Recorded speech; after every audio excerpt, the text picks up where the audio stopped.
Bonsoir tout le monde, bienvenue à tous les amis. Content de vous retrouver ce soir et on va avoir encore un moment ensemble dans la parole. Bienvenue à tous. Un petit réglage. Voilà. Ok, super, ça fait plaisir de vous voir, entre guillemets, mais d'être en contact en tout cas. Et je vois vos commentaires. Bienvenue à tout le monde. Bonjour, Pasteur Simone, Chantal, Manouchka, Geneviève, Sylvie, Christiane, bienvenue. Bienvenue à vous. Bienvenue à tous. C'est un vrai plaisir de vous retrouver. Ok, super. Attends, c'est pas tout à fait bien réglé. Voilà. Ok. Donc, on va continuer sur la série qui a commencé depuis maintenant 2 ou 3 épisodes sur bienvenue aussi Martial qui nous rejoint. Donc, cette série sur comment vivre conduit par le Saint-Esprit. Et je pense que c'est un thème qui nous intéresse tous. C'est quelque chose dans lequel on a tous envie, je pense, de maîtriser, de progresser. Et donc, on va voir encore ce soir un peu plus loin, on va avancer encore un peu plus dans ce thème. La dernière fois, on avait vu comment Dieu nous conduit par son joug, et on a expliqué un peu aussi que c'est pas du tout négatif, mais que c'est positif. Donc aujourd'hui, on va voir quelque chose de tellement important aussi, et je suis déjà passionné par le message qu'on va voir ensemble ce soir, qui va vous faire du bien. Donc bienvenue à tous ceux qui nous sont en train d'arriver. Bienvenue Ludivine, Georgette, Chantal, bienvenue tout le monde. Alléluia. N'hésitez pas à partager aussi éventuellement le message. Comme ça, vos amis pourront le suivre en direct ou après en différé. Donc bienvenue à tout le monde. Donc ce que je voulais montrer dans cette série, ce que je suis en train de partager avec vous depuis plusieurs semaines, c'est que vivre conduit par le Saint-Esprit, c'est beaucoup plus que simplement le fait d'entendre la voix de Dieu. Et souvent, en tant que chrétien charismatique, on a le privilège d'avoir la foi, en tout cas dans les dons de l'Esprit. On croit dans les dons de l'Esprit et c'est une grâce extraordinaire d'avoir ces dons au milieu de nous et que le Saint-Esprit nous communique ces dons, de paroles de connaissance, paroles de sagesse, des directions, d'entendre la voix de Dieu, etc., etc. Et ce que je montre en fait dans cette série, c'est que ces grands privilèges, ces grandes expériences que nous faisons, ces dons merveilleux que le Seigneur nous a donnés, mais contribuent bien sûr aussi à nous conduire. Ils ont d'autres utilités, mais ils contribuent aussi à nous conduire. Mais vivre conduit par le Saint-Esprit, mais 90% de la vie conduite par le Saint-Esprit, c'est d'autres moyens que simplement les dons spirituels et entendre la voix de Dieu et ce côté de la vie charismatique dont nous avons besoin.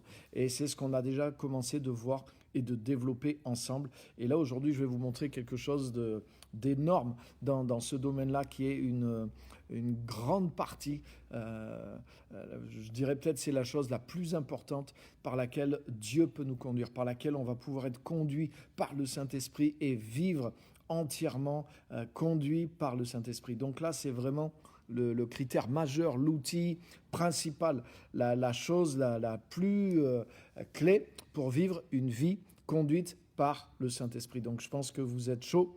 Amen. Vous êtes prêts? Donc bienvenue encore à tous ceux qui nous ont rejoints, Geneviève, Pascal, etc. Soyez bénis et on va se plonger dans la parole. Donc j'ai plusieurs textes à partager et quelques points tout simples, mais vous allez voir qui sont véritablement puissants. Bienvenue aussi Marie-Claude. Donc quel est ce point clé que je veux partager avec vous ce soir? Et on va le voir facilement. Et on va lire un premier texte. Venez avec moi dans Matthieu chapitre 5. Premier texte qu'on va lire ensemble, Matthieu chapitre 5. et verset 8. Matthieu chapitre 5 et verset 8. Matthieu chapitre 5 et verset 8. Bienvenue Bruno aussi qui nous a rejoint, Marie-Claude, bienvenue à tous. Donc, Matthieu 5, 8, c'est un verset très très connu, des premiers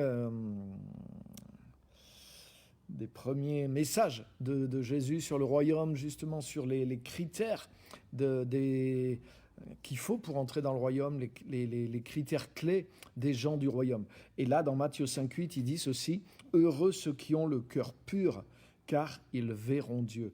Heureux ceux qui ont le cœur pur, car ils verront Dieu. » Et je veux le voir ce soir dans un sens, c'est pas juste heureux ceux qui ont le cœur pur, dans le sens purifié par le Seigneur, parce qu'ils verront Dieu, ils iront au ciel. Ça, des fois, c'est une interprétation qu'on a, qui est pas fausse non plus. Mais là, Jésus ne parle pas de ce qui va se passer après le ciel, il parle de ce qui se passe maintenant. Heureux ceux qui ont le cœur pur, car ils verront Dieu. Et la clé qu'il y a dans ce verset pour moi, et que je veux mettre en avant aujourd'hui avec vous, c'est que notre cœur, c'est-à-dire notre être intérieur, notre être profond, ce que nous sommes à l'intérieur de ce corps, de nous-mêmes, l'être spirituel, ce que Paul appelle l'homme intérieur.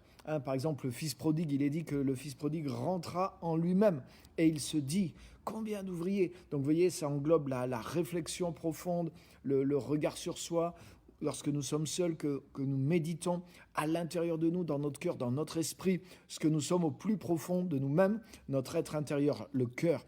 Heureux ceux qui ont le cœur pur, car ils verront Dieu.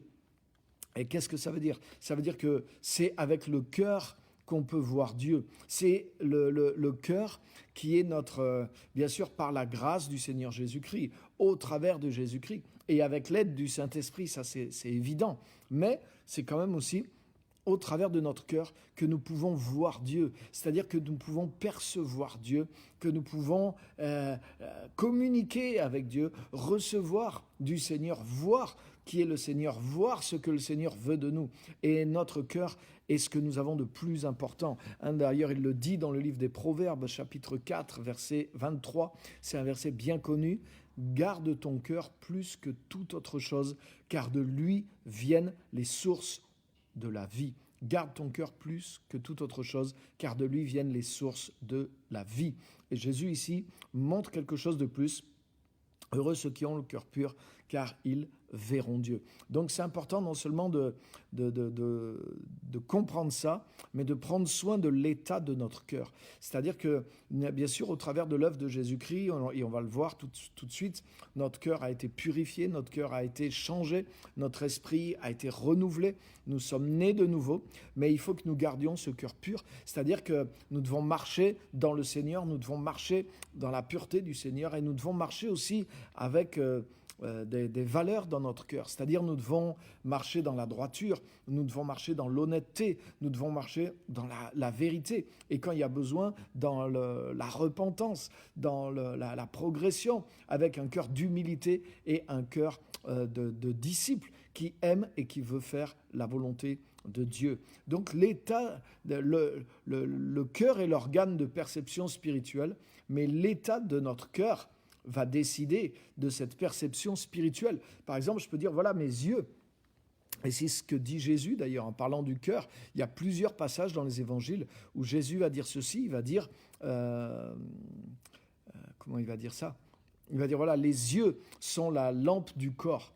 Et si tes yeux sont en mauvais état, tout ton corps sera plongé dans les ténèbres. Mais si tes yeux sont en bon état, tout ton corps sera dans la lumière. Donc il ne parle pas des yeux physiques, il parle du cœur, il parle des yeux du cœur et il parle de notre être spirituel. En fait, il dit si notre vision spirituelle est en bon état, alors nous serons entièrement dans la lumière. C'est-à-dire si notre perception de Dieu, si notre perception de la vérité, si notre perception de la parole est bonne, elle est juste, alors tout notre être sera dans la lumière.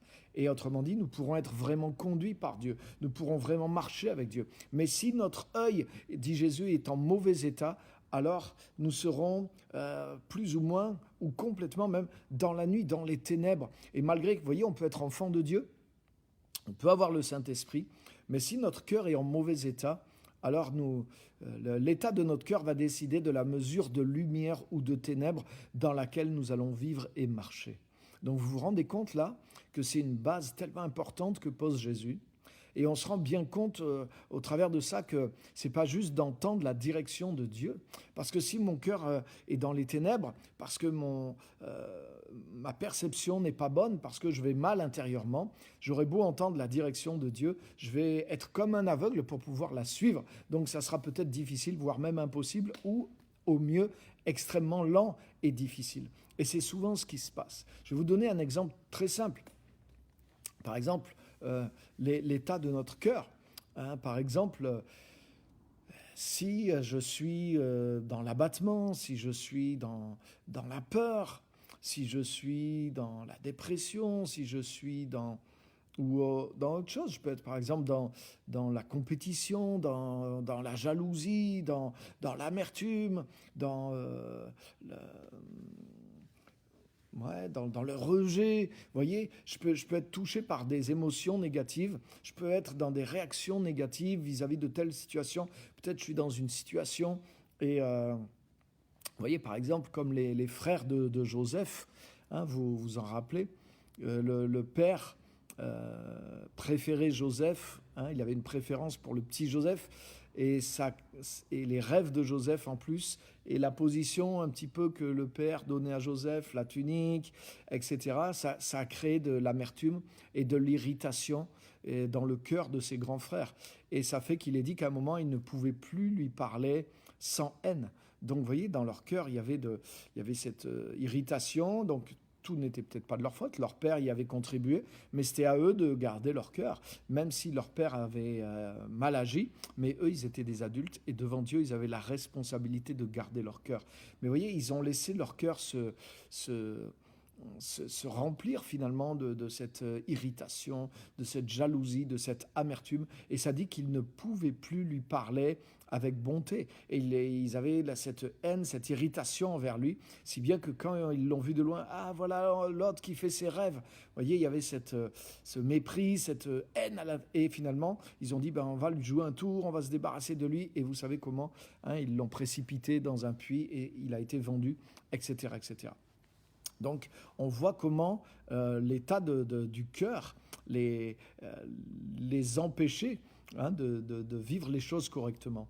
Et voilà, on est né de nouveau, on a l'Esprit de Dieu, mais nous devons garder notre cœur dans la lumière. Et c'est-à-dire que nous devons sans cesse veiller à ce que notre cœur soit en bon état. C'est pour ça que dans la prière du Notre Père, en même temps qu'il y a « Donne-nous notre pain quotidien », il y a aussi « Pardonne-nous nos offenses, comme nous pardonnons aussi ». Ça veut dire que le nettoyage de notre cœur, c'est quelque chose de quotidien comme le pain quotidien. Donc ça ne veut pas dire qu'on doit vivre dans un esprit de pénitence et d'affliction et de misérabilisme. Ce n'est pas ça du tout.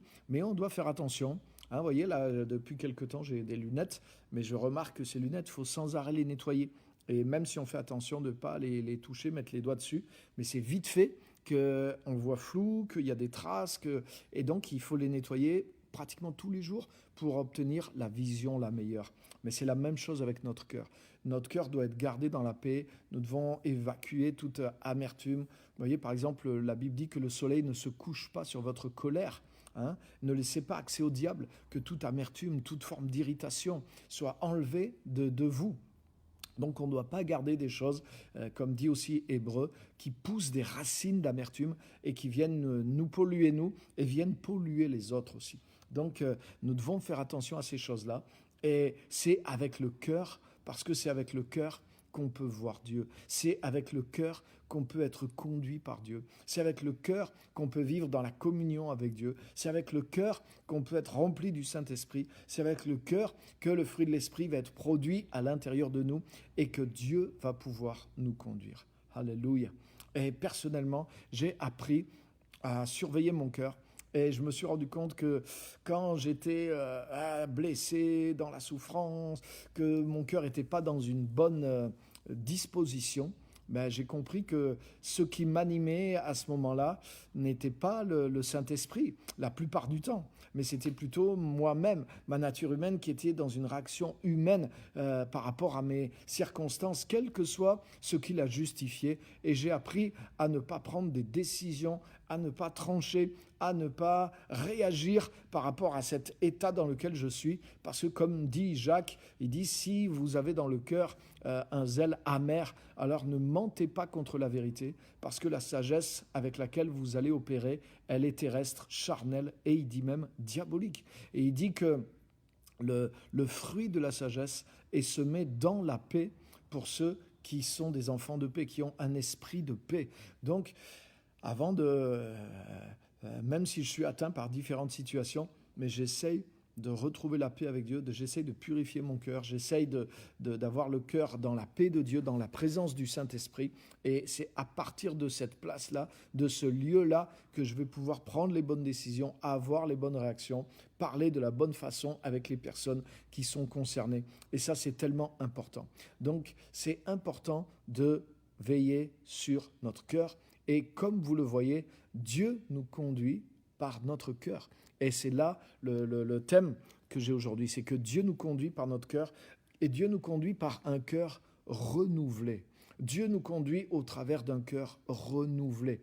Et c'est beaucoup plus que juste suivre la voie de Dieu, des directives de Dieu. C'est vivre avec un cœur renouvelé, un cœur qui est en accord avec le Saint-Esprit, un cœur que nous gardons pur pour pouvoir voir le Seigneur. Amen. Donc la première chose, rappelez-vous de ça, le cœur est l'organe de perception. Et comme a dit Jésus, quand nos yeux sont entièrement dans la lumière, alors tout notre être est dans la lumière. C'est-à-dire que quand notre cœur est vraiment en union avec le Saint-Esprit, quand notre cœur a pas d'entrave et qu'il est pur, eh ben nous voyons Dieu. Quand nous pouvons voir Dieu, nous pouvons être en communion avec lui et nous pouvons être conduits par lui. Nous sommes conduits dans la sagesse du Saint-Esprit. Nous sommes conduits dans la vision du Saint-Esprit. Nous sommes conduits dans l'amour du Saint-Esprit pour nous, mais pour les autres aussi. Nous sommes conduits par la manière dont Dieu voit les choses parce que c'est reproduit à l'intérieur de nous. Si notre cœur est tout entier dans la lumière, alors si nos yeux sont entièrement dans la lumière, alors nous serons entièrement dans la lumière. Nous serons entièrement conduits par le Seigneur si notre cœur a une vision juste de Dieu, autrement dit, s'il est lui-même dans la lumière. Amen. Or, le fruit de la lumière, dit la Bible, consiste en toutes sortes de bonté, de justice et de vérité. Donc c'est facile à analyser qu'est-ce qu'il y a à l'intérieur de notre cœur, qu'est-ce qui est en train de peser à l'intérieur de notre cœur. Si on est en train de ruminer, si on veut se venger, si on est en souffrance, si on pense qu'on est une victime, si on pense que c'est la faute des autres, si on pense que... rappelez-vous par exemple Caïn et Abel. Ils ont amené tous les deux leur offrande devant le Seigneur et puis Dieu n'a pas agréé l'offrande de Caïn et Caïn s'est irrité contre Dieu lui-même. Et Dieu lui a dit, écoute, il y a un problème dans ton cœur. Et c'est pour ça, on pense que Caïn s'est irrité parce que Dieu n'a pas agréé son offrande. Mais Dieu n'a pas agréé son offrande parce qu'il y avait déjà quelque chose qui n'allait pas dans son cœur. Et Dieu l'avertit au moment de l'offrande et Dieu lui dit non, le péché se couche à la porte de ton cœur, mais toi domine sur lui. Et qu'est-ce qu'il y avait ? Il était en train de développer de l'amertume, il était en train de développer quelque chose de malsain envers son frère, envers Dieu même, puisque tu as vu, aussitôt il s'irrite contre Dieu. Suis-je le gardien de mon frère ? Il va dire après. Et en fait, du coup, il a laissé tout ça, il n'a pas écouté l'avertissement de Dieu, et la Bible dit que son cœur était dans les ténèbres. Ne faisons pas comme Caïn, qui était du malin et qui était dans les ténèbres. Mais marchons plutôt comme Abel qui, lui, était dans la lumière. Donc, c'est facile de voir quel est le fruit qu'il y a dans notre cœur. Est-ce que c'est le fruit de la lumière qui consiste en toutes sortes de bonté, de justice et de vérité ? Ou est-ce que c'est une influence des ténèbres qui nous pousse vers de l'amertume, vers des choses négatives contre nous-mêmes, contre Dieu, contre les autres ? C'est très facile à discerner. Et lorsqu'on a l'honnêteté, on va se ranger à la vérité et on va enlever ces choses de notre cœur. Parce que si on n'enlève pas ces choses de notre cœur, mais c'est comme quelque chose qui va venir sur notre vision et qui va nous voiler les choses. Et on va se donner des raisons de prendre certaines décisions, de justifier certains comportements, mais qui ne sont pas du tout de Dieu.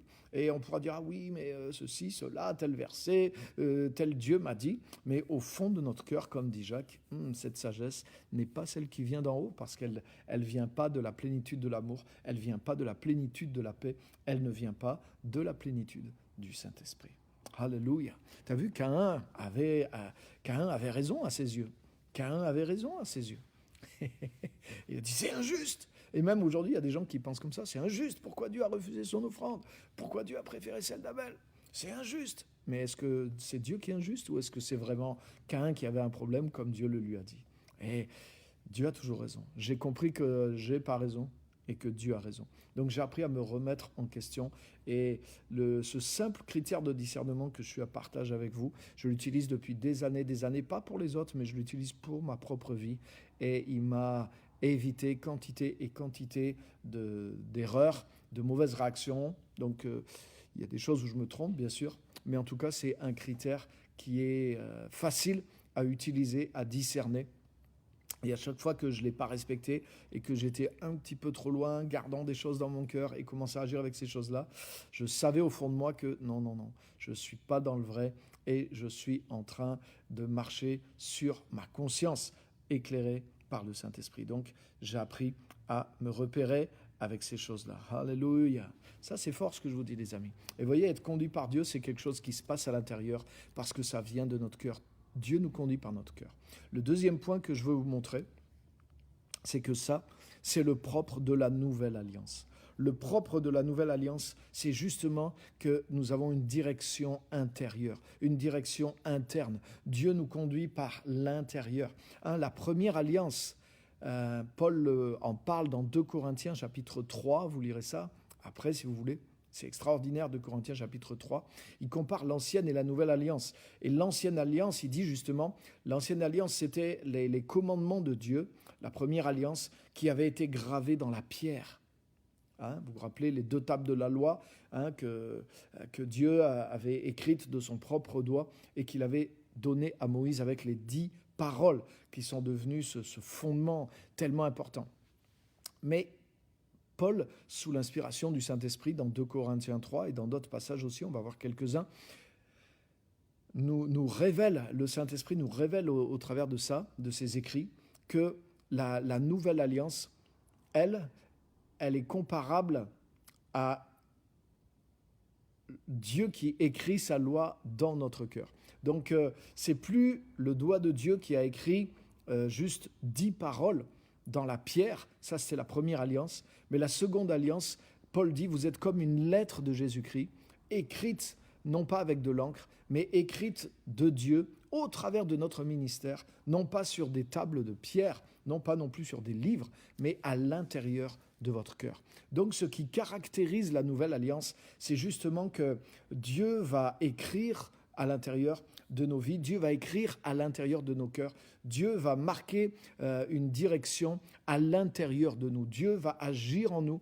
et ce qui fait que Dieu va nous conduire au travers de ce qu'il a pu graver, de ce qu'il a pu façonner à l'intérieur de nous. Donc on n'est pas contraint, on n'est pas conduit simplement par les commandements, par des choses extérieures à nous, mais la nouvelle alliance, on est conduit par des choses qui se gravent à l'intérieur de nous, par le travail du Saint-Esprit, le travail de la parole de Dieu, la transformation que Dieu opère à l'intérieur de nous. Et ça, c'est un critère clé de la nouvelle alliance et forcément, ça va avoir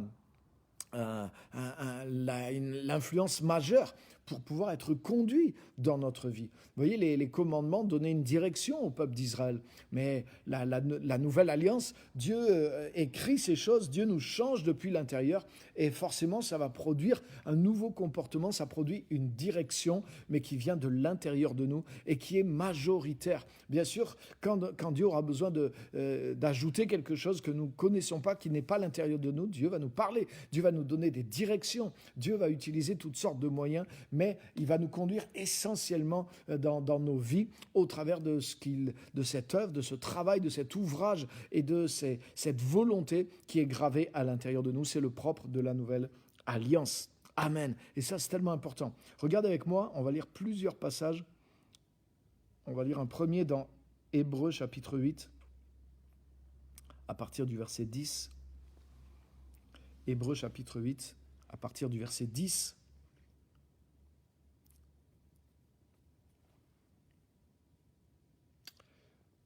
versets 10 à 12. Donc là, c'est dans l'Épître aux Hébreux, c'est un passage de l'Ancien Testament qui est cité. Mais voici l'alliance que je ferai avec la communauté d'Israël après ces jours-là, dit le Seigneur. Je mettrai mes lois dans leur esprit et je les écrirai dans leur cœur. Je serai leur Dieu et ils seront mon peuple. Amen. Voici l'alliance que je ferai avec la communauté d'Israël après ces jours-là. Donc c'est l'annonce de la nouvelle alliance, dit le Seigneur. Et déjà dans l'Ancien Testament, parce que là c'est un passage des prophètes dans l'Ancien Testament, il annonce que cette nouvelle alliance, ce qui va la caractériser justement, c'est la loi qui est à l'intérieur. Je mettrai mes lois dans leur esprit et je les écrirai dans leur cœur. Donc ce n'est pas juste les 10 paroles, mais c'est la volonté même de Dieu. Et même plus que ça, non seulement c'est des commandements, c'est des lois, mais c'est plus que ça, c'est la vie de Dieu, c'est l'amour de Dieu, c'est la justice de Dieu, c'est la droiture de Dieu, c'est les principes du royaume de Dieu, c'est toutes les choses que Dieu est, toutes les choses que Dieu veut, toutes les choses que Dieu veut faire. C'est plus que juste 10 paroles, mais c'est la volonté de Dieu, nous devenons nous comprenons depuis l'intérieur la pensée de Dieu, la volonté de Dieu, la direction de Dieu, et nous devenons nous-mêmes une expression de Dieu dans le monde. C'est ce que Paul dit dans 2 Corinthiens 3.3, nous sommes une lettre de manifestement, donc une lettre qui est manifestée et qui est écrite et que tout le monde peut lire. Donc c'est pas juste pour nous, mais ce qui est écrit à l'intérieur de nous, ce que Dieu est en train de faire de nous en Jésus-Christ et qui nous transforme, devient maintenant quelque chose par lequel il s'exprime dans le monde. Nous sommes une lettre, manifestement une lettre de Christ, connue et lue de tous. Donc vous voyez, Dieu fait quelque chose, il écrit à l'intérieur, mais ce qu'il a écrit à l'intérieur de nous, ce que nous sommes en train de devenir, ses lois, sa volonté qui est à l'intérieur de nous, va tellement nous transformer, va tellement faire partie de nous que nous allons l'exprimer, que les autres vont le voir, les autres vont lire Dieu en nous voyant vivre, en voyant comment nous agissons, comment nous sommes. Et ça, c'est le but de la Nouvelle Alliance. C'est vraiment quelque chose qui est extrêmement fort. Donc, vous voyez, on trouve ça déjà dans ce passage de Hébreux 8. Maintenant, ce passage de Hébreux 8 fait référence à plusieurs passages et je vais vous montrer rapidement. Jérémie, chapitre 31, versets 33 et 34. C'est ce passage qu'on a lu. Voici l'alliance que je ferai avec la communauté d'Israël après ces jours-là, déclare l'Éternel. Je mettrai ma loi à l'intérieur d'eux, je l'écrirai dans leur cœur, je serai leur Dieu et ils seront mon peuple. Personne n'enseignera plus son prochain ni son frère en disant « Vous devez connaître l'Éternel, car tous me connaîtront, depuis le plus petit jusqu'au plus grand d'entre eux, déclare l'Éternel. En effet, je pardonnerai leurs fautes et je ne me souviendrai plus de leurs péchés. » Donc vous voyez, c'est tellement précis sur la nouvelle alliance. Il est dit que, alors que dans la première alliance, le peuple d'Israël ne connaissait pas le Seigneur de façon personnelle et intérieure. Moïse connaissait le Seigneur, mais le peuple se tenait à l'écart. Le peuple regardait Moïse rentrer dans la tente de la rencontre, mais le peuple, lui, ne connaissait pas le Seigneur personnellement. Et il n'y avait pas... Pourquoi ? Parce qu'il n'y avait pas ce pardon des péchés directement. Donc là, vous voyez, dans les caractéristiques de la Nouvelle Alliance, Dieu dit qu'il va écrire ses lois dans l'esprit, dans le cœur de son peuple, de la Nouvelle Alliance, et que tous pourront le connaître, du plus petit jusqu'au plus grand. Pourquoi ? Il dit, la cause profonde, c'est qu'il pardonnera leurs fautes et il ne se souviendra plus de leurs péchés. Donc vous voyez, ça c'est l'alliance que nous avons en Jésus-Christ avec le pardon de nos péchés et l'oubli. Dieu oublie, non seulement il pardonne, mais il ne se souvient plus de notre péché. C'est fort. Dieu pardonne à un point tel qu'il oublie. Ça veut dire qu'il ne tient pas compte de nos péchés à cause du sacrifice de Jésus-Christ. Et à cause de ça, c'est le fondement sur lequel ce pardon et cet effacement, cet oubli de nos fautes, cette destruction de nos fautes et de nos péchés, c'est ce qui permet à Dieu d'écrire ses lois dans notre cœur, dans notre esprit, et qu'on puisse le connaître personnellement du plus petit au plus grand. Donc vous voyez, l'annonce de la nouvelle alliance en Jésus-Christ, elle est là. Mais ça nous montre que le but de la croix et du pardon, c'est qu'on puisse le connaître. Et c'est que aussi le Saint-Esprit puisse agir en nous maintenant et écrire sa volonté à l'intérieur de nous, dans notre esprit et dans notre cœur. Donc ça, c'est tellement important. Il ne peut pas y avoir juste une foi dans le sacrifice de Jésus sans qu'il y ait ensuite les conséquences de la nouvelle alliance. Il ne faut pas juste en rester « Ah ben merci Seigneur, ton sang m'a pardonné », mais le fait que le sang de Jésus m'a pardonné et que mes péchés sont effacés devant Dieu, c'est ce qui permet maintenant à Dieu de venir écrire ses lois dans mon cœur et dans mon esprit. Et c'est le but que Dieu voulait dans la nouvelle alliance. Donc il ne faut pas rester juste au pardon, il faut passer par cette transformation, cette nouvelle alliance par le Saint-Esprit, ce ministère du Saint-Esprit à l'intérieur de nous. Ce n'est pas quelque chose qui est fait une fois pour toutes, mais c'est quelque chose qui commence à notre conversion, mais dans lequel Dieu veut continuer à travailler. Dans la première alliance, il y avait 10 paroles, mais dans la seconde, c'est toute la nature de Jésus-Christ que Dieu veut écrire, veut reproduire à l'intérieur de nous, et c'est tout un progrès dans lequel il nous fait rentrer. Amen. Vous voyez, donc là, on touche des choses vraiment puissantes. Alléluia. Regardez encore avec moi Ézéchiel, chapitre 11, versets 19 et 20. Très, très fort. Ézéchiel, chapitre 11, à partir du verset 19. Donc là aussi, on voit les prophètes ont annoncé toutes ces choses qui, pour eux, ce n'était pas encore possible de les atteindre. C'était pour un avenir. Mais ces choses, maintenant, elles sont pour nous. Depuis que Jésus-Christ est venu, ces choses nous appartiennent. Regardez Ézéchiel 11, 19. Dieu avait annoncé ceci. « Je leur donnerai un seul cœur. » Amen. « Et je mettrai en eux un esprit nouveau. Je retirerai de leur corps le cœur de pierre et je leur donnerai un cœur de chair. » Verset 20. « Ainsi, ils pourront suivre mes prescriptions, garder et respecter mes règles. Alors ils seront mon peuple et je serai leur Dieu. » Amen.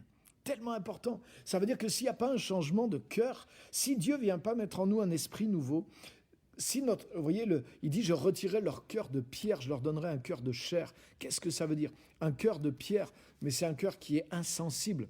Et ça ne veut pas dire qu'on est dur envers les autres. Il y a des gens qui peuvent être les meilleurs humanistes du monde, qui peuvent aimer pleurer quand un pauvre petit chat se fait écraser. Il y a plein de gens comme ça. Mais ça veut dire ça n'empêche pas la dureté du cœur envers Dieu. C'est-à-dire que le cœur ne comprend pas Dieu. Le cœur est hermétique à Dieu. Comme dans la parabole du semeur, la première des semences, elle tombe sur un terrain qui est dur, qui a été foulé aux pieds par les hommes, qui est un chemin qui est dur. Et la parole ne pénètre pas en eux. Donc ça ne veut pas dire que ces gens sont durs envers les autres. Pas forcément, ça peut être des gens très gentils, mais leur cœur est dur. Et c'est ce que nous sommes par nature. Nous étions ennemis de Dieu, nous étions étrangers par rapport à Dieu, nous étions endurcis par rapport à Dieu les uns et les autres. Notre cœur était fermé à Dieu, même si on avait de la religion, même si on priait, même si on pensait qu'on aimait Dieu, mais notre cœur était dur. Il y avait un durcissement dans notre cœur par rapport au Saint-Esprit, par rapport à Dieu, par rapport à sa volonté. Et c'est au travers de Christ, au travers de son œuvre,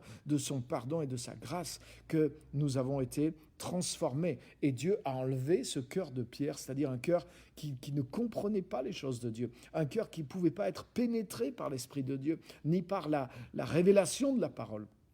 Et il nous a donné un cœur de chair, c'est-à-dire un cœur qui devient sensible à Dieu et dans lequel Dieu maintenant peut mettre sa loi, dans lequel Dieu peut agir par le Saint-Esprit. Un cœur que Dieu va modifier. Et il dit quoi? Il dit « Je leur donnerai un seul cœur, un esprit nouveau. Je leur donnerai un cœur de chair. » Verset 20. « Ainsi, ils pourront suivre mes prescriptions, garder et respecter mes règles. Alors ils seront mon peuple et je serai leur Dieu. » Et ça, c'est tellement important.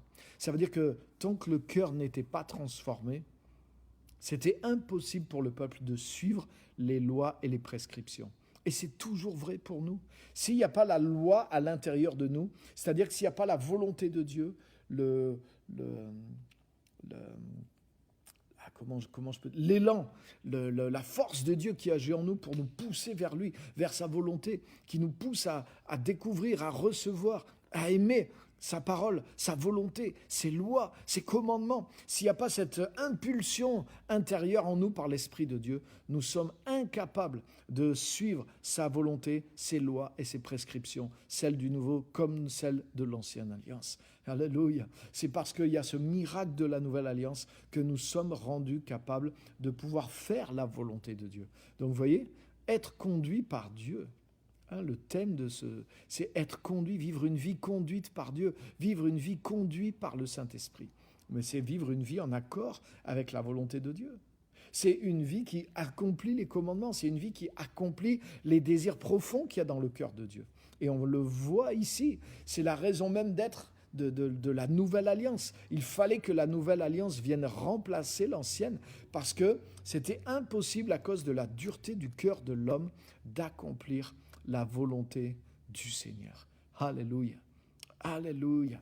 Vous vous rappelez comment, quand ils sont venus parler de la question du divorce à Jésus, les religieux de l'époque, les pharisiens, ils lui ont dit, mais Moïse nous a permis de divorcer, juste en écrivant une lettre de divorce. Qu'en dis-tu? Et Jésus leur dit, c'est à cause de la dureté de votre cœur que Moïse vous a donné cette permission. Mais au départ, il n'en était pas ainsi. Alléluia. Et Jésus est venu ramener les choses au départ. Autrement dit, il est venu ramener notre cœur dans un état de proximité avec Dieu, de sensibilité avec Dieu, et dans une capacité d'être transformé qui soit telle que même des choses que la loi pouvait nous autoriser, mais nous allons ne pas utiliser cette autorisation parce que nous allons dépasser tout ça et être dans un autre niveau de relation avec Dieu, avec les autres, et dans une capacité de produire la volonté de Dieu, la nature de Jésus, la volonté de Jésus-Christ au travers d'un cœur et d'un esprit renouvelé par le Seigneur. Alléluia. Donc la direction, elle n'est pas extérieure à nous, mais elle est intérieure à nous. Et ce n'est pas simplement une direction, c'est surtout un potentiel, un cœur de chair à la place d'un cœur de pierre, un esprit nouveau à la place d'un esprit qui vieillit, une impulsion vivante par l'Esprit de Dieu, parce que nous sommes dans sa communion, nous sommes dans sa connaissance. Et ça, c'est la vie normale du chrétien, la vie normale de l'enfant de Dieu. Elle vient de cette vie nouvelle qui a été mise en nous par la nouvelle naissance et par le Saint-Esprit. Alléluia. Alléluia. Regardez encore dans Ézéchiel toujours, chapitre 36 et verset 26.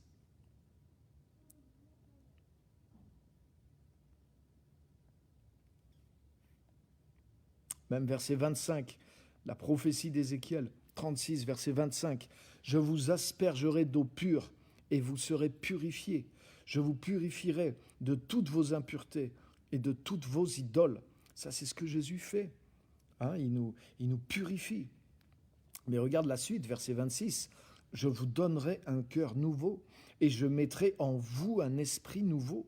Je retirerai de votre corps le cœur de pierre et je vous donnerai un cœur de chair. » On retrouve la même chose. Et regarde maintenant verset 27. « C'est mon esprit que je mettrai en vous.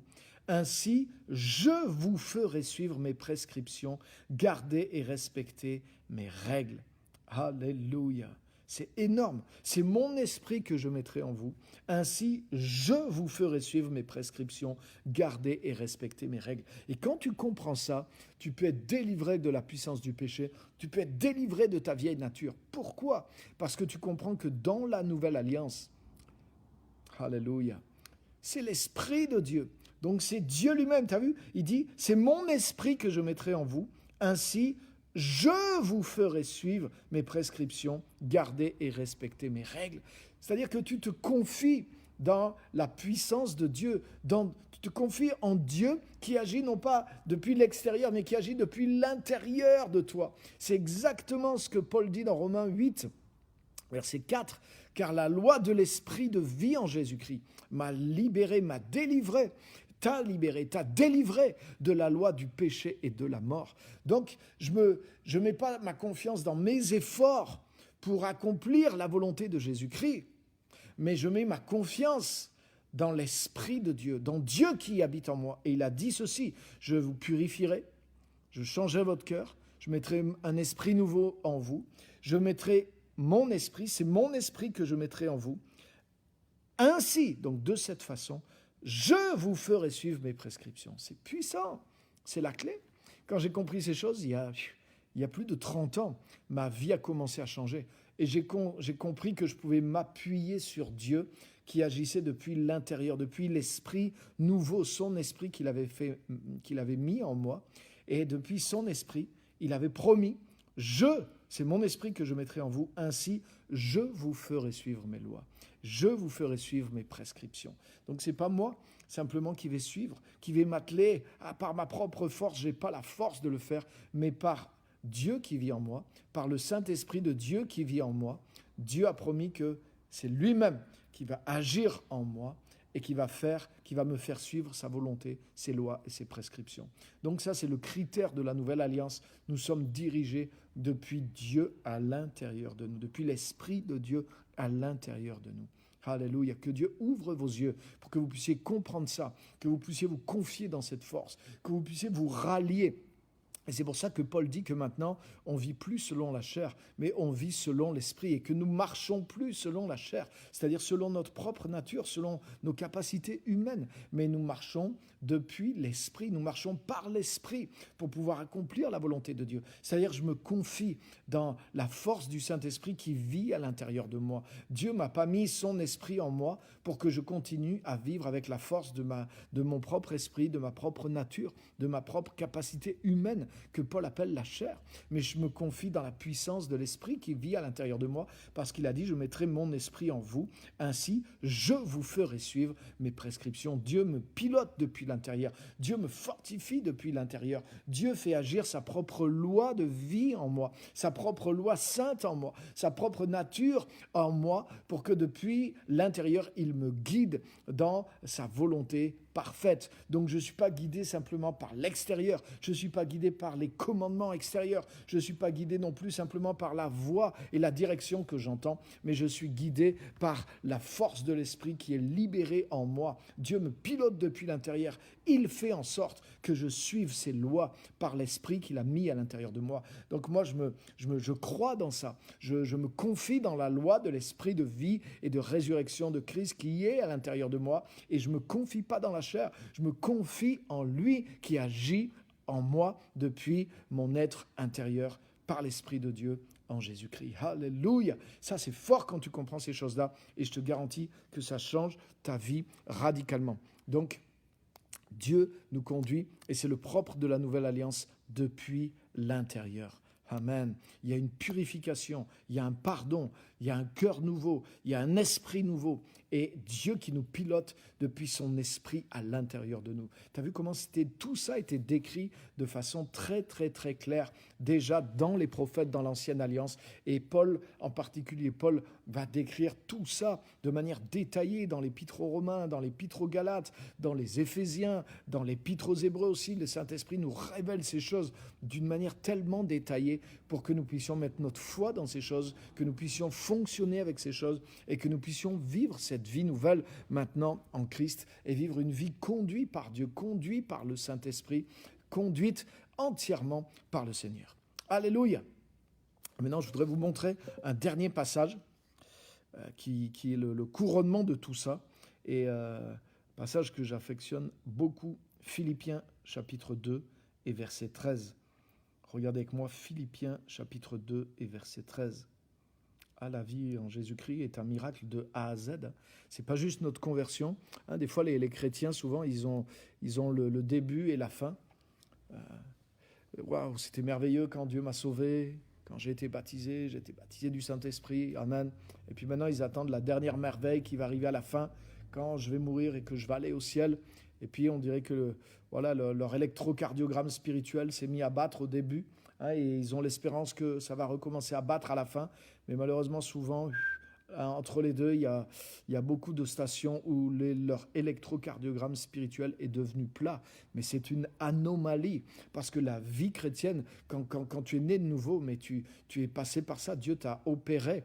La Bible parle de la circoncision du Christ, c'est-à-dire, c'est ce que prophétisait Ézéchiel, c'est-à-dire que le corps de la chair, le cœur de pierre a été enlevé de nous, comme dans la circoncision, il y a quelque chose qui est ôté, qui est arraché. Et l'Esprit de Dieu, l'Esprit de Christ a été mis à l'intérieur de nous. À la circoncision, un nom nouveau est donné, une identité, une destinée nouvelle nous est donnée, un nouveau cœur nous est donné. Mais ce cœur bat en nous et il veut battre en nous tous les jours. Simplement, nous, on doit marcher avec le Seigneur, on doit apprendre à vivre par cette vie du Saint-Esprit. On n'est plus appelé à vivre dans la chair, ni selon la chair. C'est pas normal de revivre dans la chair après être né de nouveau. Et je ne parle pas de sensation, de ressentir simplement la vie de l'Esprit.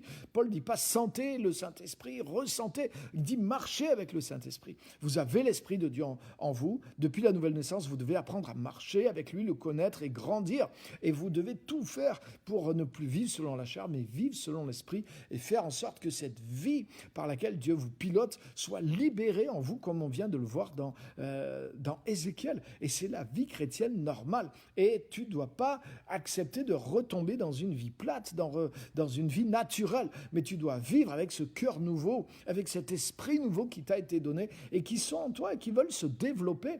Donc, c'est pas normal d'être comme mort spirituellement après avoir été naître de nouveau, après la nouvelle naissance, mais c'est la croissance spirituelle jusqu'à la fin et à la perfection lorsque nous mourrons, lorsque Christ reviendra nous chercher. Donc, c'est une courbe ascendante. Oui, on peut avoir des combats, mais c'est une courbe ascendante, la vie chrétienne, et qui dépend uniquement de ma volonté. Je dois apprendre à vivre par l'esprit et non selon la chair. Et si jamais j'ai été pris au piège dans quoi que ce soit la religiosité, que ce soit les tentations ou le retour en arrière, mais je dois sortir de ça et j'ai le potentiel d'en sortir par l'Esprit de Dieu, par la prière, par le jeûne, par la parole, en brisant les liens, en faisant tout ce qui est en mon pouvoir pour sortir de tout ça, mais je dois retrouver cette vie de l'Esprit et vivre cette vie ascendante de Jésus-Christ jusqu'à la fin de mes jours. C'est la vie chrétienne normale. Alléluia, c'est une vie de lutte, de combat, mais c'est une vie de progrès, de croissance, jusqu'à aller de gloire en gloire. C'est ce que dit la Bible, de gloire en gloire par le Seigneur l'Esprit. Donc regardez avec moi, Amen, Philippiens chapitre 2, verset 13, il est dit ceci, en effet, c'est Dieu. Alléluia. Je vais lire le verset 12, parce qu'en tant que pasteur, c'est le repos, le verset 12 et 13. Vous allez comprendre pourquoi. C'est Paul qui écrit à cette église, il leur dit « Ainsi, mes bien-aimés, vous qui avez toujours obéi, Amen, Alléluia, non seulement quand j'étais présent, mais bien plus encore maintenant que je suis absent. Mettez en œuvre votre salut avec crainte et profond respect. » Bien sûr, tous les chrétiens obéissent à Dieu. Mais tu as vu, là, Paul parle de l'obéissance à Dieu, mais un petit peu en rapport avec les conseils qu'il leur a donnés aussi. Alléluia. Donc, c'est encore plus délicat. Et Paul leur dit, mais bien-aimés, vous, les chrétiens de Philippe, vous avez toujours obéi. Non seulement quand j'étais présent, quand je vous demandais de faire les choses de telle façon, vous le faisiez, amen. Mais regarde ce qu'il dit. Mais vous le faites bien plus encore maintenant que je suis absent. Comment c'est possible? Il y a une clé là-dedans. Comment c'est possible? Il y a des chrétiens, ils obéissent que quand ils ont leur pasteur sur le dos avec le fouet. J'exagère un peu, mais c'est un peu ça. Mais Paul leur dit, vous, quand j'étais présent, vous marchiez, mais maintenant que je suis absent, vous marchez encore plus. Comment c'est possible? Parce que justement, ils sont bien rentrés dans la Nouvelle Alliance. La Nouvelle Alliance, ce n'est pas juste une motivation externe, c'est une motivation interne. Alléluia. Alléluia. Et c'est ça le repos pour un serviteur de Dieu. C'est que maintenant que Christ est formé en vous, maintenant que vous êtes débarrassé des choses charnelles, des choses de la petite enfance, ce qui prend quand même un certain temps pour certains, et un peu plus et un peu moins pour d'autres. Mais en tout cas, Paul leur dit maintenant, ce travail a été fait. Vous vous êtes débarrassé de ces choses-là. Quand j'étais absent, je vous ai dit non, je vous ai appelé, je vous ai corrigé, je vous ai formé, je vous ai enseigné, je vous ai instruit, je vous ai repris, je vous ai montré. Et il dit, mais maintenant que je suis absent, vous obéissez encore plus. Pourquoi? Verset 13. Parce que c'est Dieu qui produit en vous le vouloir et le faire pour son projet bienveillant. Alléluia. Alléluia. J'aime ça, j'aime ça. C'est Dieu qui produit en vous le vouloir et le faire pour son projet bienveillant. Le désir, la force d'accomplir la volonté de Dieu, elle vient à l'intérieur. Amen. Et ça, c'est la couronne de la nouvelle alliance. Pourquoi Dieu met ses lois en nous?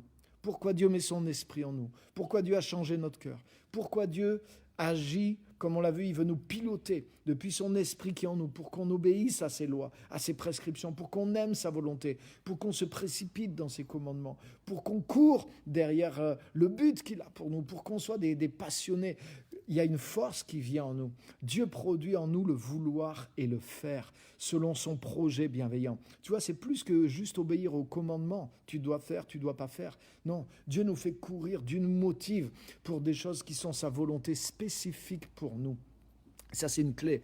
Quand tu es vraiment dépendant du Saint-Esprit, quand ton caractère aussi est transformé, parce que tout ça, ça nous parle d'une transformation interne. Comme j'ai parlé tout à l'heure, si notre cœur est pur, alors nous voyons clair. C'est-à-dire que si nous avons ôté les choses de la chair, si nous avons ôté toutes ces réactions des ténèbres dont j'ai parlé tout à l'heure au début, lorsque notre cœur est pur et qu'il est transformé, que nous voyons clair, mais tu sais qu'est-ce qui se passe? La direction qui reste à l'intérieur de nous, c'est la direction de Dieu pour l'appel et le but spécifique qu'il a pour notre vie. Et nous sommes conduits dans la volonté de Dieu. Pourquoi? Par les choses même qui nous met à cœur. Alléluia. Et les choses qui te passionnent pour le Seigneur. Mais c'est les choses justement dans lesquelles Dieu t'a appelé, dans lesquelles Dieu t'a donné la grâce.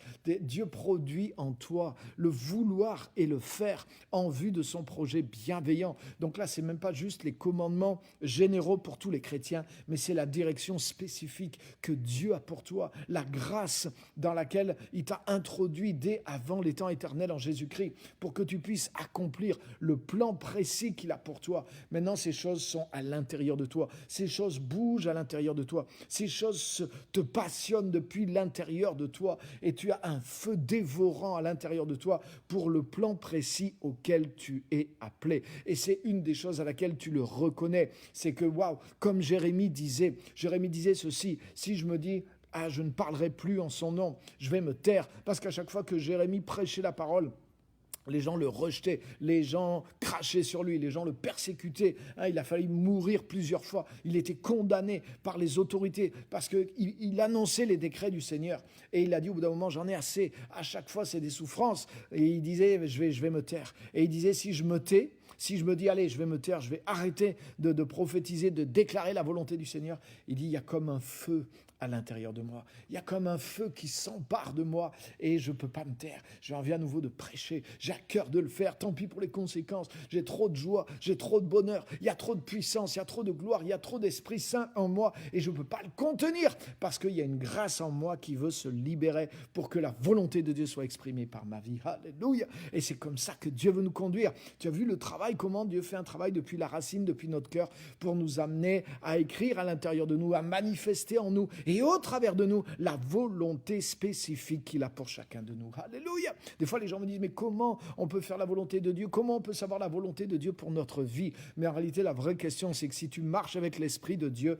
mais c'est ce que les apôtres ont dit, nous ne pouvons pas ne pas parler de ce que nous avons vu. Pourtant, on les a frappés, on les a battus, on les a avertis, on les a menacés de mort, comme Jérémie. Et ils ont dit, oui, on comprend tout ça, oui, ça nous fout la pression, oui, ça nous fait mal, oui, on n'aime pas les coups. Il a dit, mais on ne peut pas ne pas parler. Donc, autrement dit, la difficulté, normalement, la vraie difficulté pour un chrétien, c'est pas comment accomplir la volonté de Dieu pour moi, c'est comment ne pas accomplir la volonté de Dieu pour moi, malgré qu'il y a de la souffrance qui y soit attachée. C'est ça, normalement, la vraie vie chrétienne. C'est que ça devient impossible pour toi de ne pas faire ce que Dieu te demande, tellement il y a un feu. Et même que tu heurtes à des impossibilités, même que tu heurtes à des obstacles, à des souffrances, à de l'opposition, à de la critique, à toutes sortes d'oppositions du monde visible, du monde invisible. Des proches, des gens loin, n'importe. Il y a toutes sortes de choses qui viennent sur ta route, mais tu ne peux pas ne pas faire la volonté de Dieu, malgré que des fois, tu aimerais souffler, malgré que des fois, c'est difficile. Mais il y a un feu qui est à l'intérieur de toi. Et ce qui est à l'intérieur de toi devient plus fort que ce qui est contre toi. Parce que tu n'es pas conduit de l'extérieur simplement, mais tu es conduit depuis l'intérieur. Il y a quelque chose qui grandit à l'intérieur de toi et qui te conduit dans le sens de la volonté de Dieu pour ta vie. Alléluia! Et c'est pour ça que même connaître aussi le plan de Dieu pour toi, ce n'est pas simplement des indications extérieures. Bien sûr, Dieu va t'en donner, mais ça doit marcher en harmonie pour que ça fonctionne avec des indications intérieures qui grandissent à l'intérieur de toi. Et quand l'Esprit de Dieu a la liberté d'agir dans ta vie, comme on a vu au travers des étapes de ce soir. Mais waouh, c'est la volonté de Dieu qui va s'exprimer au travers de ta vie et tu n'auras pas envie de faire autre chose. Au contraire, tu vas être de plus en plus fou, de plus en plus passionné, de plus en plus embrasé pour ce qui te concerne et pour ce qui est le plan de Dieu pour ta vie. Et je voudrais te dire, c'est toi qui es enfant de Dieu, c'est la vie à laquelle tu es appelé et c'est la vie que tu dois vivre. Et si ça fait des années que tu es chrétien et que tu n'es pas dans cette vie-là, alors il y a quelque chose d'anormal et même de dangereux. Et je voudrais tirer un système d'alarme dans ta vie. Si c'est juste des contraintes, si c'est juste pour toi la moindre difficulté, tu te retires. Si c'est juste les commandements ou ta vie chrétienne, c'est juste de vouloir, j'espère, un jour aller au ciel, mais qu'il n'y a pas ce feu, qu'il n'y a pas cette direction de Dieu dans ta vie, alors tu n'es pas rentré encore dans le cœur de la vie chrétienne. Tu n'as pas laissé l'Esprit de Dieu se développer en toi pour mettre à jour le dessein général et le dessein particulier de Dieu pour tout chrétien. Si c'est juste les commandements qui te restreignent de ne pas aller trop dans le mal et que tu dis mais je suis un bon chrétien parce que moi je vole pas, je tue pas, je maudis pas, mais que tu n'es pas dans ce feu dans lequel je viens de parler, tu n'es pas dans Philippiens 2,13, alors je veux dire, tu n'es pas rentré même encore dans la vie de l'esprit, tu n'es pas rentré dans la vraie vie chrétienne encore. Je te le dis franchement, peut-être ça peut te paraître dur, mais je te dis c'est la vérité, et tu es en train de faire fausse route, tu es en train de sécher et de mourir dans la religiosité ou dans la défaite, et il est temps que tu reviennes dans la vie et dans le courant du Saint-Esprit, parce que Dieu veut t'utiliser, Dieu veut t'amener dans quelque chose de vivant, dans quelque chose de puissant. Jésus a dit, celui qui croit en moi, des fleuves d'eau vive couleront de son sein. Donc il deviendra une source pour les autres aussi. Et c'est une vie jaillissante. La conduite de Dieu dans la vie d'un de ses enfants, c'est une source jaillissante. C'est pas une contrainte. C'est pas une série de restrictions. C'est pas une série de tu dois pas. Mais c'est un flot jaillissant qui vient d'une vie transformée. Une vie qui accepte le joug, comme on a vu la semaine dernière, qui a accepté les commandements de Dieu, qui accepte la direction de Dieu, mais qui est transformée à l'image de la volonté de Dieu depuis l'intérieur et qui est propulsé là-dedans par une vie jaillissante, par un feu dévorant, comme le disait aussi Jérémie. Alléluia.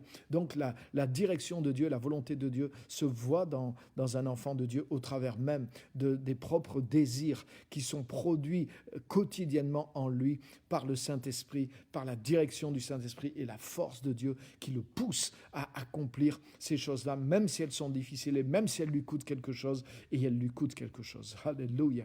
Donc, je voudrais t'appeler à vivre cette vie de gloire, à échanger cette vie humaine, peut-être chrétienne et religieuse, contre cette vie de gloire. Et je voudrais pas que tu te presses tout trop à dire « Oh oui, c'est ça, c'est ce que je suis en train de vivre », si ce n'est pas le cas. Et je voudrais que tu fasses le point avec toi. Et avant de te hâter à mettre des commandements rapides ou des commentaires rapides, prends le temps de laisser l'Esprit de Dieu sonder ton cœur et de te remettre dans les voies réelles ou de te mettre dans les voies réelles du Seigneur ce soir. Alléluia. Donc que Dieu t'encourage, que Dieu te bénisse parce que c'est la vie que Dieu a pour chacun de nous. C'est la meilleure des vies. C'est une lutte pour vivre dans cette vie, c'est une lutte pour se maintenir dans ce courant, mais je préfère lutter pour être porté par ce courant que d'avoir les luttes qui sont liées à une vie qui est en dehors de ce courant. Qui n'est pas la vie conduite par le Seigneur. Alléluia. Et tu vois, pour vivre la vie dont on parle, il faut que le cœur y soit entièrement et il faut qu'il y ait cette transformation. Donc, ce n'est pas juste d'entendre des directives extérieures, mais c'est d'être propulsé dans ce courant par notre vie intérieure. Et c'est la caractéristique même et le but même de la Nouvelle Alliance de nous amener à cette vie qui est rendue conforme par une transformation intérieure et par le courant de la vie du Saint-Esprit qui nous fait grandir dans le but de Dieu spécifique pour notre vie. Alléluia. Que Dieu vraiment vous bénisse. Je vais terminer par la prière et je vais partager vos commentaires. Seigneur, je te remercie. Je te remercie pour ta parole. Je te remercie pour toutes les personnes en ligne. Et je prie pour qu'il y ait vraiment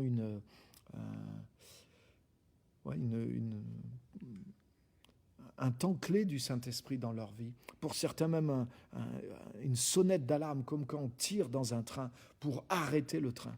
Et je prie pour ceux qui sont en train d'être conduits, mais pas de la bonne façon, que leur train s'arrête, leur train de vie, leur train religieux s'arrête et qu'ils réalisent qu'ils ne sont pas dans la vie du Saint-Esprit, ils ne sont pas dans une vie conduite par le Saint-Esprit et qu'ils se mettent à rechercher et à mettre en place dans leur existence quotidienne les éléments qui vont pouvoir les ramener dans véritablement le train du Saint-Esprit, prendre le train du Saint-Esprit. Et je crois que Dieu parle à plusieurs ce soir pour te dire tu n'es pas dans le train du Saint-Esprit, tu es dans le train de la routine, tu es dans le train de la chair, tu es dans le train d'une vie éteinte spirituellement. Et tu dois, et tu le sais, et tu dois changer de train, et tu dois reviens de tout ton cœur, avec des jeûnes, avec des prières, avec des supplications, avec l'humilité, en te repentant de tes voies et des choses qui sont peut-être pas forcément le péché, mais qui sont simplement des œuvres mortes, qui sont pas la vie de connexion avec le Saint-Esprit, qui sont simplement une vie passable, une vie par la nature humaine, mais qui n'est pas soumise, qui n'est pas une vie crucifiée et une vie remplacée par le Saint-Esprit. Et le Saint-Esprit te parle, et le Saint-Esprit t'appelle à renoncer à toi et à vivre cette vie-là jour après jour, en me cherchant, te dit le Seigneur, en me cherchant dans la prière tous les jours, jusqu'à ce que tu me trouves, en revenant dans ce feu, en revenant dans le courant du Saint-Esprit tous les jours. C'est chaque jour que tu dois renoncer à toi et te placer dans le courant du Saint-Esprit. Tu ne peux pas juste vivre ça occasionnellement, mais tu dois tendre et le rechercher jour après jour. Et tu dois revenir dans cet effort, tu dois revenir dans cette vie de recherche, dans cette vie de courir la course, parce que tu es en arrêt, et tu as quitté la course, et tu es revenu dans quelque chose qui n'est pas la bonne course, qui n'est pas le bon train. Tu dois descendre, arrêter ce train, descendre de ce train, et changer de train, te dit le Saint-Esprit, et tu l'as vu clairement, alors fais-le ce soir au nom de Jésus. Merci Seigneur.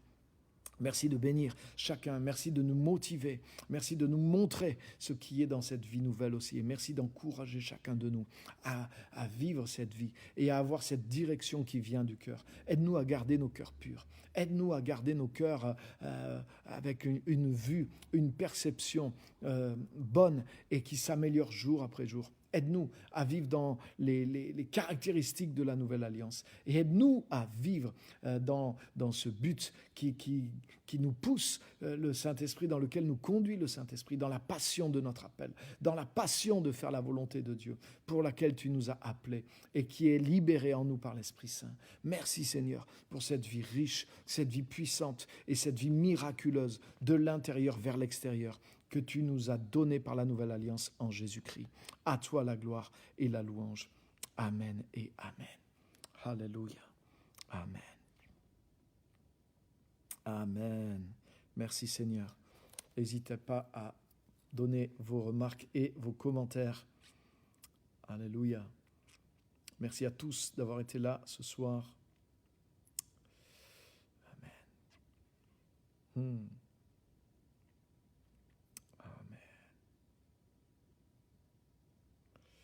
Ok, bienvenue à tous ceux qui nous ont rejoints. Anna,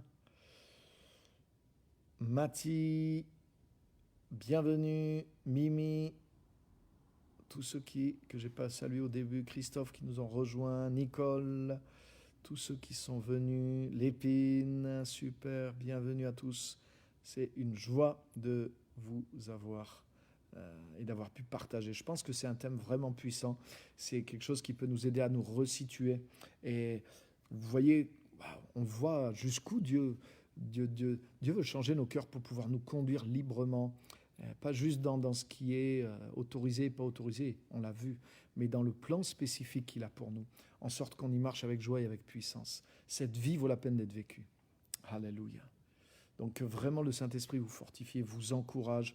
Merci à tous, merci pour avoir été là, merci pour vos commentaires et je vous encourage à vraiment travailler ces choses.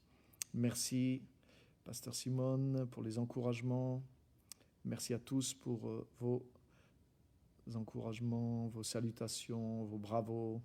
Amen. Donnons gloire à Dieu pour ce qu'il a fait de nous en Jésus-Christ et maintenant ce qu'il veut exprimer. On a vu, on va devenir cette expression, on devient de plus en plus cette expression de Dieu dans le monde.